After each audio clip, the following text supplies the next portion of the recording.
So the day has finally come. I can finally show you guys the racket that I've been most excited about probably for the last 4 or 5 years. The RF line of rackets from Roger Federer, Wilson, it's not too clear. This is the RF01 Pro. It's not an RF97, very different. Today I'm gonna be testing the whole lineup in Nyon, Switzerland with one of the Wilson reps in Switzerland. So right now I'm here at my house in the Alps, absolutely stunning view.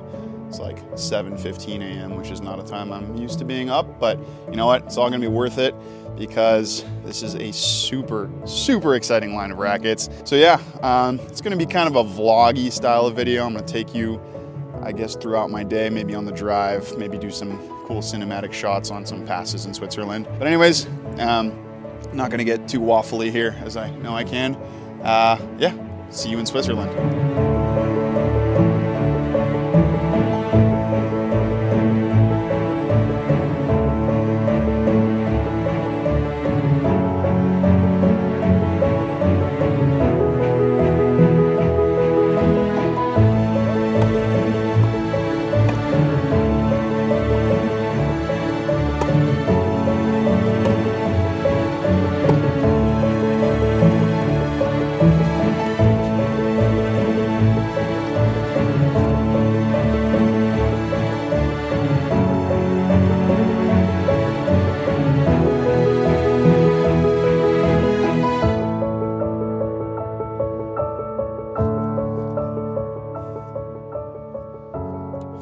All right, everybody, welcome to what I can only describe as a breathtakingly insane, astonishing, crazy view.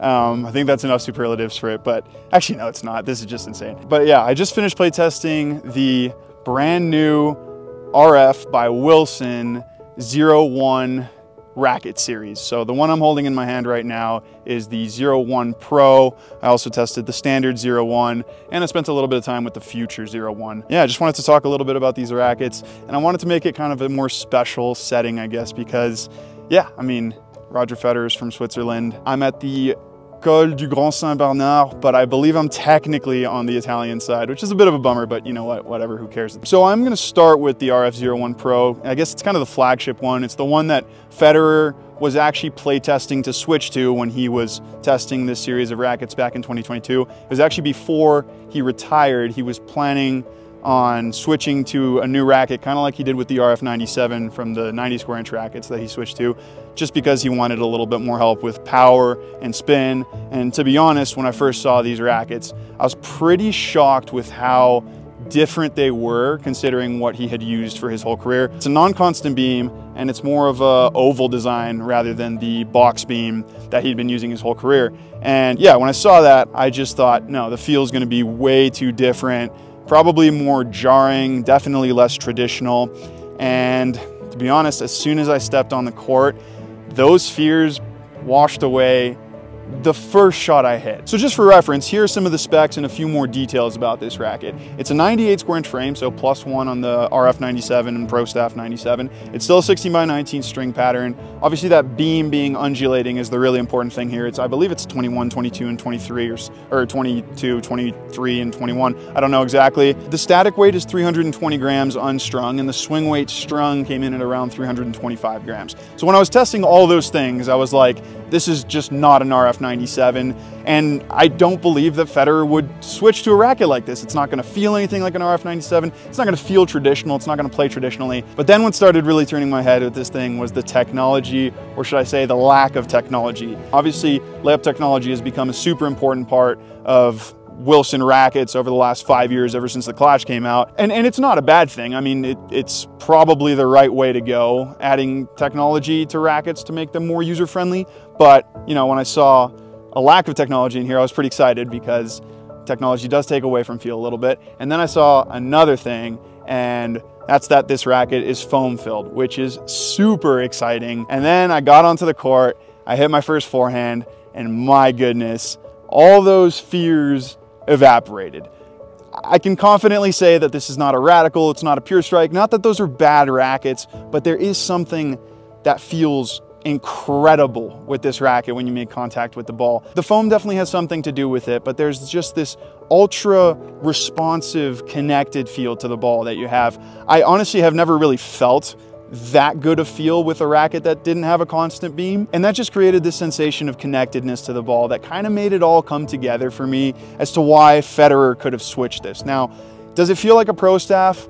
Yes and no. I would say the Pro Staff has a more standard, consistent feel just because it has a constant box beam, but what the Pro Staff doesn't have that this does is a bit more purchase over the ball for depth and especially for spin. When you really brush up and spin the ball with this thing, you get a more modern sensation than you do with something like a Pro Staff. A Pro Staff kind of feels like it bottoms out in terms of the amount of spin potential. Here, I don't want to say it's anything like the Shift, but it does feel like the racket is helping you spin the ball a little bit more, which I think was a major design element that Federer was going for, obviously because of the way the game is accelerating in terms of power and spin. So a wonderful feel on contact, but not the most traditional, I guess you could say, and definitely in the right direction just because good feel with modern elements like that, yeah, it makes a lot of sense in the modern game. So the feel was excellent, and I will get way more into it in the full review, but there was another thing that stood out to me instantly, and that's just how fast it feels going through the air. Now, I've never found Pro Staffs to be particularly slow. I actually think the RF97 is quite a quick, whippy racket for its weight specs, but they're still box beamed traditional rackets, so they're not fast. This thing at 320 grams, first of all, night and day compared to the RF97. I think it feels faster than the Pro Staff 97. This beam is definitely more aerodynamic when you're swinging parallel, perpendicular. It's not a super modern aerodynamic beam design, but it does kind of show that these oval beams are way quicker through the air than older box beam style rackets were. So yeah, great feel, really quick. Those were kind of the initial two things that stuck out to me. But anyways, now let's talk about the RF01. So the RF01 is a 300 gram, 98 square inch, 16 by 19.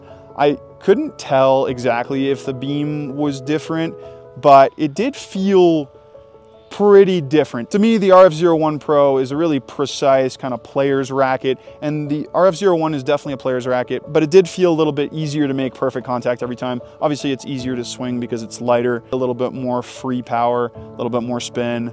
But again, another racket that feels excellent on contact. And at 300 grams for a 98 square inch racket, it's super forgiving, but still gives you a lot of those benefits in terms of feel and control that you want with a more traditional racket. So I think that's going to be a really popular one for players who want a more traditional feel, but can't necessarily swing the RF01 Pro. I do think this racket maybe gives you a little bit more, but it's obviously harder to use. So that's the RF01. Now, how about the RF01 Future? Because that's a 280 gram, 16 by 19, 98 square inch racket, which is obviously a little bit unique and very different to what I'm used to reviewing and playing in general. The reason I wanted to touch on it in this video, I actually played with the 290 gram version of the Pro Staff 97, so the 97L, a couple months ago in Hawaii, and I was really impressed with how that racket held up against big hitters, which is, you know, usually one of the drawbacks of rackets that are sub 300, 295 grams.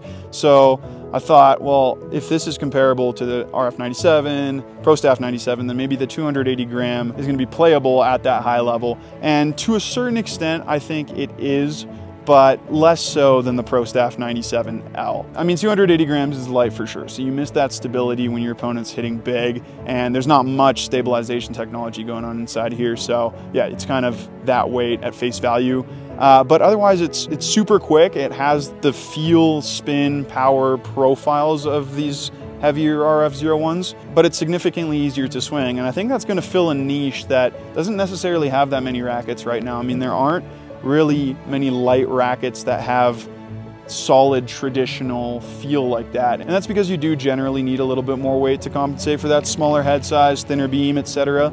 But I do think that one is playable, probably not for any player above a 4.0, but 3.5s who want to maybe feel the ball a little bit more than what something like a pure drive or an ultra gives you, and have a little bit more precision as well, obviously, because it is a 98 square inch racket. I think it could be a really good option, and I actually think the idea behind that racket is to go to juniors, probably somewhere between the age of 10 and 15, and have them kind of see what traditional feel can give you on the tennis court that, yeah, these 100 square inch kind of more tweener style rackets can't. So I think honestly they've knocked it out of the park, and I was not worried, but part of me thought, okay, he retired and now he's trying to start his own line. He may not put that much effort into the performance side of things, you know, because a Roger Federer branded racket would sell either way, but that's definitely not the case. These rackets definitely perform well. And what's cool is that there is something for everyone in this line.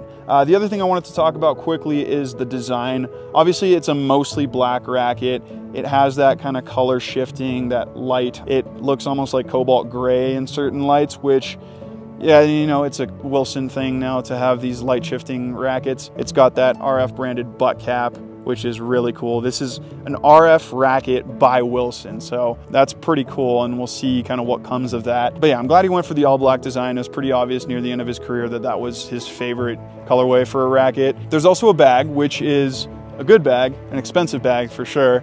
It is good, don't get me wrong. It's actually quite practical. There's a lot of pockets. In places you can't even really tell that there's pockets at first glance. And I like the subtle design elements he has there. The front piece is supposed to be a mountain, obviously because he's from Switzerland. The other thing is this pinstripe here. I don't know if you can see. I'll show it on the bag on some slow-mo B-reel footage, but it's a nod to him having two sets of identical twins. But yeah, the collection in general, I think, is obviously going to be a huge hit just because it's Roger Federer. He's one of the most marketable people ever, really. And that would have sold the rackets by themselves even if they didn't play well, but they do play well, and that is really, really exciting. But yeah, I'm gonna make my way back to my house. Hopefully you guys enjoyed this view. I might just stay here and watch it for a little bit longer because this is absolutely sensational. I'm also at like 2,500 meters of elevation, so I'm a little bit out of breath. But yeah, I will see you guys, I guess, in the RF01 Pro review later.